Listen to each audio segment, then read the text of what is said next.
My name is Hoista Anna, the woman who comes to offer prayer. Henrietta Mann in English. Good day. What greater honor is there than to be an American Indian woman, a woman, honored by Creator, by being given the spark of life, spark to give life, a spark to be the individual that maintains the generations for all time. Being a mother was given to us at the dawn of creation when Creator created this earth, this place that we call home, this place where we live and walk, this place of miracles to which our parents brought us. I am reminded of my great-grandmother, whose name was White Buffalo Woman, a Cheyenne matriarch, a young woman at the Sand Creek Massacre in Colorado Territory of 1864, older by 4 years at the Battle of the Washita in Indian Territory, among the first to go into the reservation to be confined in what has sometimes been referred to as concentration camps. And that woman was given the breath of life and ability to survive so that she could see her coming generations. Her death song rather epitomizes how we should look at life as women, as mothers, as life givers. When she said, "I have seen hard and good times in my life. They have been harsh times. There have been good times." She said, but the only thing that is really difficult is death, because memories linger on. She was a midwife and very much in demand by those new mothers.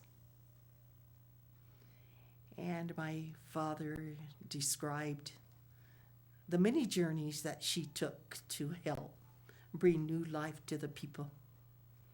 And he said, my dad and I would go and get the horses and hitch them to the wagon, and she would be putting on blankets and all that we needed for us, my older sister and I, to be comfortable when she went to perform her duties as a midwife.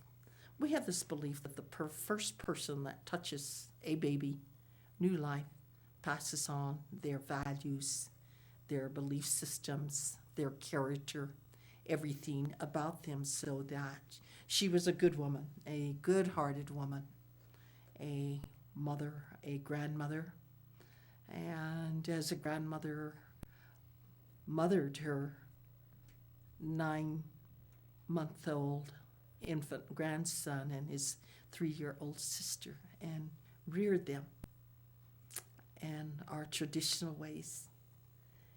And he said we'd go to we'd be so happy to welcome these new babies to life with us. And we'd all get ready, and the last thing to go on the wagon was her medicine bundle, horse medicine, because we as Plains Indian tribes put a great deal of emphasis upon the horse and its mobility and the kind of freedom that it gave us as a people.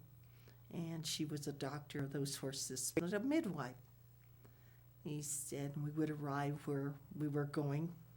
My dad would unhitch the horses, and my grandmother would make up the bed for my sister and I, and then go and tend to this young woman or this woman that was bringing new life to us. And sometimes he said the wait was very long, and sometimes it wasn't. And if the baby came in the middle of the night or early in the night, we'd listen for my grandmother's announcement, where she would always say, "Na, na, isi gotahot gashkan, if," or "Dane." She would say how beautiful, beautiful this baby is. It's a little boy or it's a little girl. And then my dad said, then we knew it was time to go to sleep. And he said, we'd crawl under the covers. He said, because first thing the next morning, she said she'd have a baby blessing ceremony. He said, I guess she would call it a baptism. She said, and she would take the baby and hold the baby in her hands like the men hold the pipe. And using the hedge, she would point to the southeast, and then to the southwest, and then to the northwest, and then to the northeast, and then point the baby's head up, and then at the end would lay it on the ground. And in that way, microcosmically, trace the life journey of that child, a prayer for a long life, maintaining those connections that we have to the spiritual realm and to this earth and to the four directions that continue where our spirit powers sit, that continue to bless us as we walk through life. And the mother and the baby then, early the next morning, or the dawn of the next morning, would come, and we would all sit around in a circle.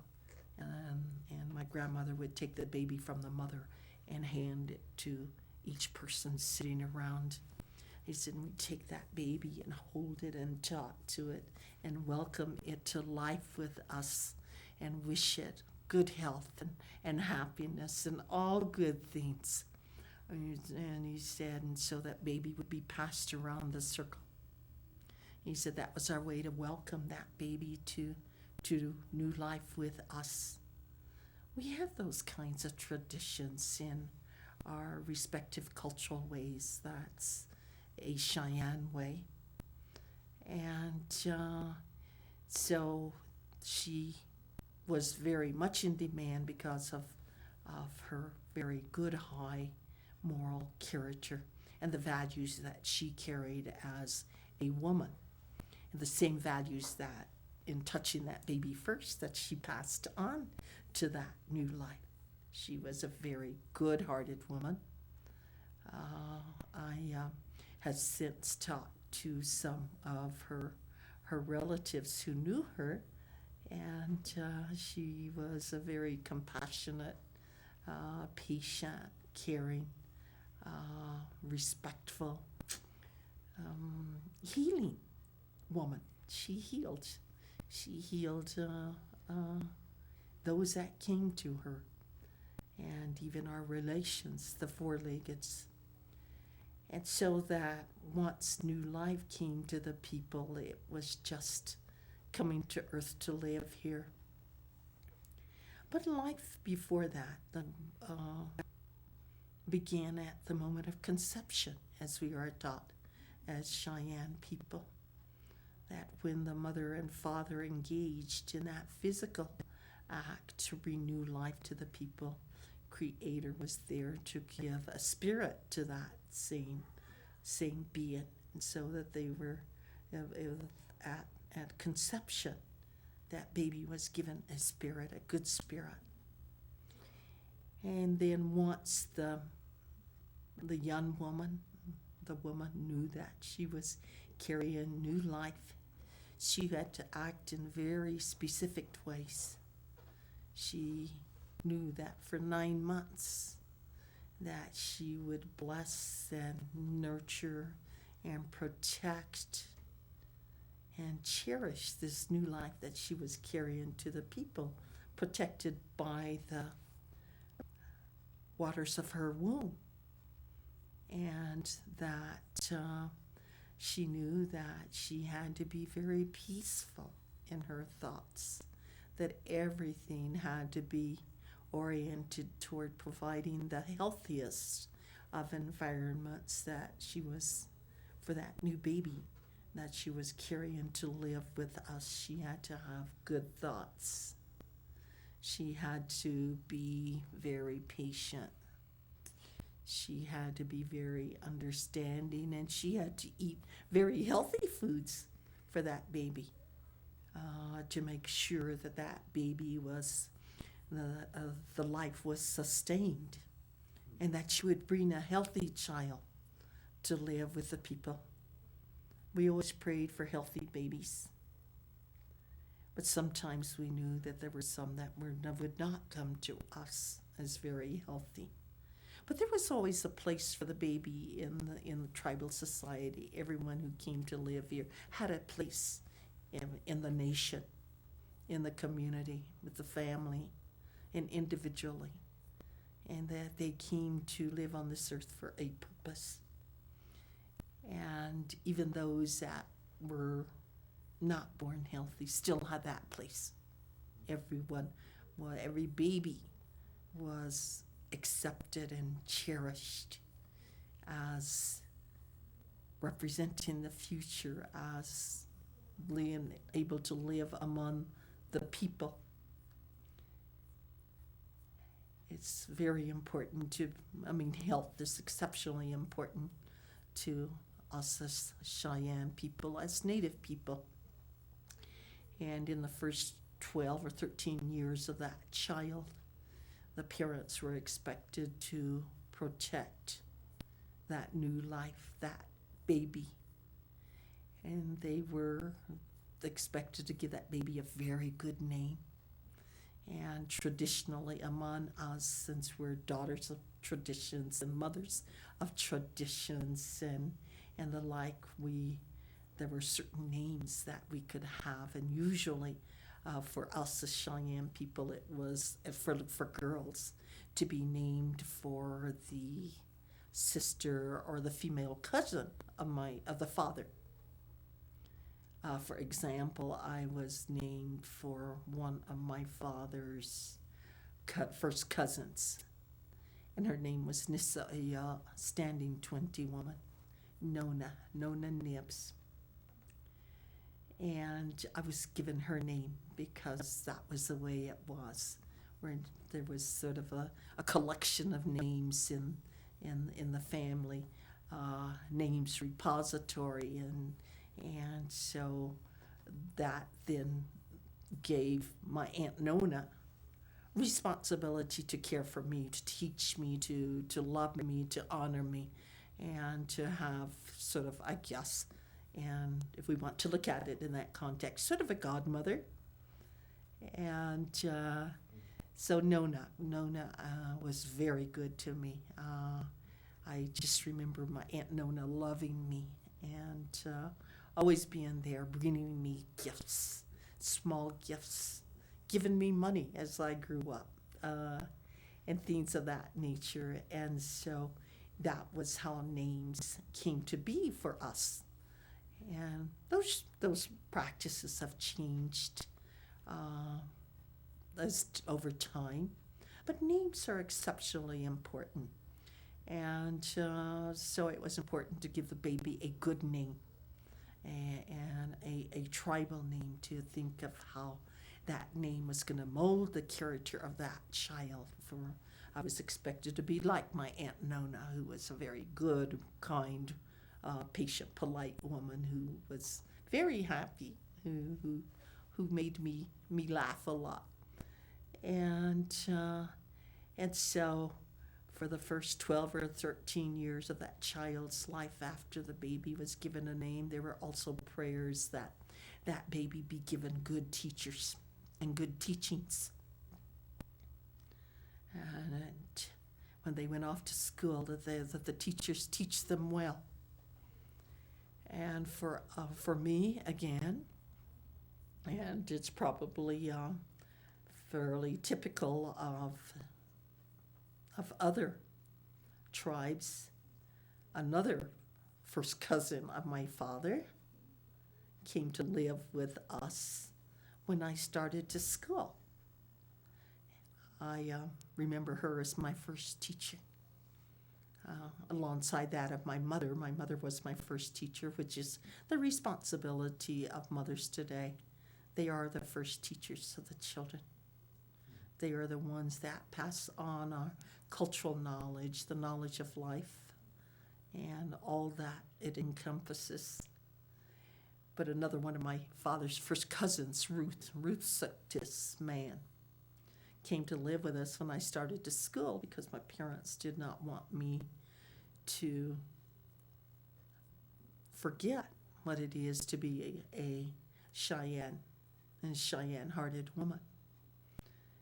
And I would go off to school in the day, and I get home and I changed from my school clothes, and I didn't really have that many, but I treasured them and get into something more comfortable. And then I would go into the living room with my Aunt Ruth, and she would continue to teach me Cheyenne, the language itself, our beliefs, our customs, our traditions, so that even though I was attending a mainstream school, I was being homeschooled from the time I got off the bus and walked the mile down the railroad tracks and changed from my school clothes. Then I was immersed and continued to be immersed in Cheyenne language and culture, because that's just the way it was. I mean, my grandmother had introduced me to the spirit powers of the world, and my grandmother gave probably that first long prayer for me. And I don't know what that prayer was, but I'm sure it included living a life of service and being a good Cheyenne-hearted person, just being a good Cheyenne woman, as she prayed for me when I came home from the hospital. And so there was Aunt Ruth, who continued to teach me Cheyenne. And I remember her very vividly as a very good teacher, which is, of course, the prayers that my parents had for me, and my great-grandmother had for me as a child of the people. And I remember the words many years later, in 1972, seeing my Aunt again, who had moved to the north, who came to see me at a meeting I was attending on the Northern Cheyenne Reservation. And the first thing she asked me was, "Do you still speak Cheyenne?" And I looked at her and I said, "Naksutsinist." And she says, "Oh my gosh, I must have been a good teacher. I was a good teacher." She was indeed a good teacher, and that was what was very important in that first phase of a child's life from birth, before they became young people. And in that phase of life as mothers, we want our children to be happy, to learn our ways, to build their own personality, and to just absorb life and our cultural teachings around them. To be taught our ways directly and indirectly, to hear our teaching stories, to hear our stories, our sacred stories of creation, which for us can only be told at night. And so our storytellers in a more traditional time told our stories only in Cheyenne. And the best of storytellers and the best of language speakers were always invited to come to tell our stories, so the child learned how to speak proper and appropriate Cheyenne in the process of learning our stories as a people, our beginnings of our creation, our ways that were taught us and are embedded in those stories, that we are to live in a very interdependent, interconnected relationship with all of life around us.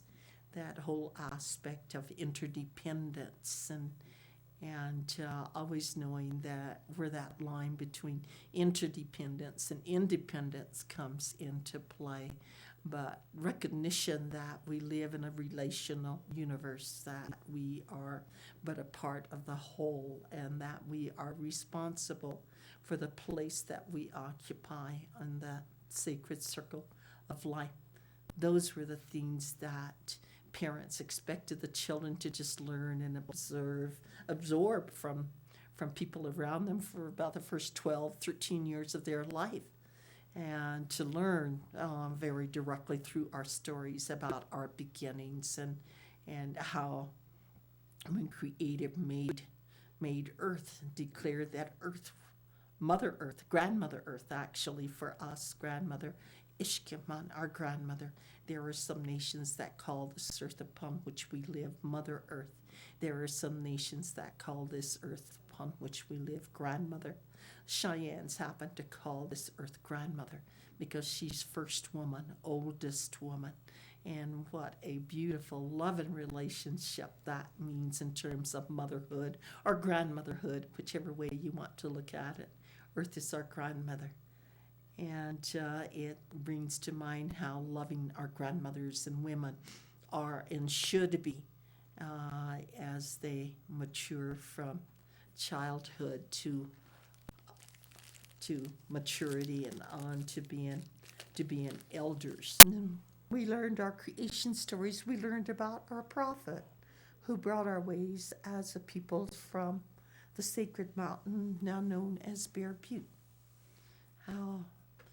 How this human being named Sweet Medicine went into that mountain and was taught for 4 years by all of the spirit powers of the world that were assembled there to teach him what it is to be Cheyenne and the Cheyenne way of life. Those are the stories that we learned about how he brought to us our way of life, our institutions, our law ways about being respectful and peaceful, and being very kind and considerate of strangers who might come into our villages, and how we were told that we would come to live with another group of people who would come from the east toward where the sun rises, and who would bring different ways with them, and who would be so numerous that ultimately we could not stand before them, who would bring us many things that would change our ways, some good things, such as kettles and pots and pans and needles and so forth, but that they would bring us a totally different value system. A value system that placed more emphasis upon material acquisitions, and yet we were taught as children and should have learned that people are more important than material things, one of the teachings of the people, and that we were to slow down because we would grow old soon enough, and that we should be honest and polite and kind to all people and be respectful of life, and to remember our teachings which have sustained us since the beginning of time in the context of our creation stories. Those we learned, those were the stories that were told us time and time and time again. And then there was a whole segment called, as we call them, Vihelt stories, trickster stories about this being who's so smart and has creative power and energy, but sometimes misuses that cultural knowledge and gets himself into a great deal of trouble. Vihelt, ironically, is not just the name of those strangers who came to live with us, but it is also the same word for a spider. So that when you say Vihelt to denote a people, it's a spider white people. And you can say Vihelt to talk about a spider that scurries across the floor of the ground. It's one and the same.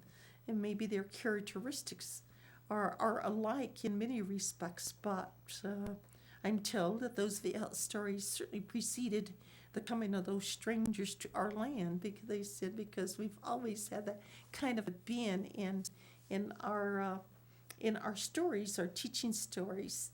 And Vihelt was a wanderer. He wandered he was always moving someplace and misused that knowledge. And in those stories, we learned how not to be. Sometimes it wasn't just how to be, and values that were told to us repetitively, repetitively, and repetitively.